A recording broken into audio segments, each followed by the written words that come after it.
कुरुक्षेत्र का महायुद्ध समाप्त हो चुका था। धूल बैठ चुकी थी, रणभूमि शांत थी, लेकिन अर्जुन के हृदय में एक ऐसा तूफान चल रहा था जो किसी को दिखाई नहीं देता था। राज्य मिल चुका, धर्म की विजय हो चुकी, कौरवों का अंत हो चुका था, लेकिन अर्जुन के मन में शांति नहीं थी। एक शाम वे अकेले गंगा के तट पर बैठे थे।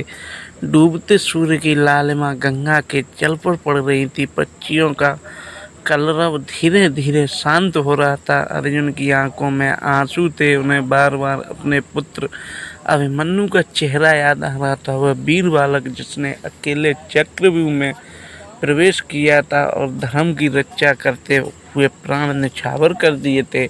अर्जुन ने आंखें बंद की और मन ही मन पुकारा, हे माधव। पलक झपकते ही उनके सामने श्री कृष्ण प्रकट हो गए। कृष्ण मुस्कुराए और बोले, पार्थ, आज इतना उदास व्याकुल क्यों हो? अर्जुन ने सिर झुका लिया और कुछ क्षण मौन रहा। फिर बोले, माधव, एक प्रश्न वर्षों से मेरे हृदय में है, पूछो पार्थ। अर्जुन की आवाज़ भर्रा गई। जब युद्ध के पहले मैं टूट चुका था तब आपने मुझे संभाला, खड़ा किया, लेकिन जब अभिमन्यु मारा गया तब आप मुझे समझाने क्यों नहीं आए? यह कहते कहते अर्जुन की आंखों से आंसू बहने लगे।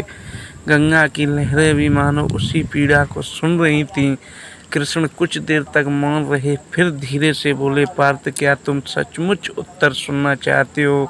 अर्जुन ने कहा, हाँ माधव। कृष्ण बोले, जब युद्ध आरंभ होने वाला था तब तुम्हारे मन में प्रसन्न थे, तुम सत्य जानना चाहते थे, तुम्हारा अहंकार टूट चुका था, तुम शिष्य बन चुके थे, इसलिए गीता उत्तर सकी। अर्जुन ध्यान से सुनते रहे। कृष्ण आगे बोले, जिस दिन अभिमन्यु गया था उस दिन तुम्हारे मन में नहीं थे। उस दिन से तुम्हारे भीतर केवल पीड़ा थी, क्रोध था, प्रतिशोध था।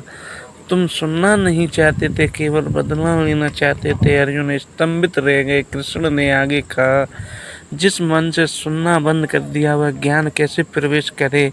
जिस हृदय ने प्रतिशोध की आग जल रही वह शांति का दीपक कैसे जलाए? अर्जुन चुप थे। उन्हें याद आने लगा, अभिमन्यु की मृत्यु के बाद उन्होंने दशरथ को मारने की प्रतिज्ञा की और उनकी आंखों में केवल क्रोध था। उस समय वे किसी की बातें सुनने की स्थिति में नहीं थे। कृष्ण बोले, पार्थ, संसार में हर व्यक्ति दुख से समय भगवान को याद करता है, लेकिन बहुत कम लोग भगवान की बात सुनने के लिए तैयार होते हैं। अधिकतर लोग चाहते हैं कि भगवान वही कहे जो उनका मन सुनना चाहता है। अर्जुन की आंखें नम हो गईं। उन्होंने कहा, माधव, क्या यही कारण है अनेक लोग जीवन भर प्रार्थना करते लेकिन उन्हें उत्तर नहीं मिलता? कृष्ण मुस्कुराए, उत्तर तो हर किसी को मिलता है पार्थ, लेकिन जब मन शोर से भरा होता है तब उत्तर सुनाई नहीं देता। कृष्ण ने गंगा की ओर इशारा किया, देखो, इस नदी को यदि जल शांत हो तो उसे आकाश साफ दिखाई देता है, लेकिन यही जल तूफान में हो तो वह दिखाई नहीं देता। मन ही ऐसा है, जब मन शांत होता है तब सत्य दिखाई देता है। जब मन क्रोध, अहंकार, दुख से भर जाता है तब भगवान सामने खड़े हो तब भी उनकी आवाज़ सुनाई नहीं देती। अर्जुन के मन का बोझ धीरे धीरे हल्का होने लगा। उन्होंने कृष्ण के चरणों में सिर रख दिया। माधव, अब समझ आया, समस्या कभी अपनी अनुपस्थिति नहीं, समस्या तो मेरी अशांति है। कृष्ण ने प्रेम से उनके सिर पर हाथ रखा। पार्थ, भगवान कभी दूर नहीं जाते, मनुष्य ही अपने मन से द्वार बंद कर लेता है। रात्रि गहरी हो चुकी थी। आकाश में आकर्षक तारे चमक रहे थे। गंगा का जल शांत था। अर्जुन के मन में वर्षों के बाद शांति उतर आई थी।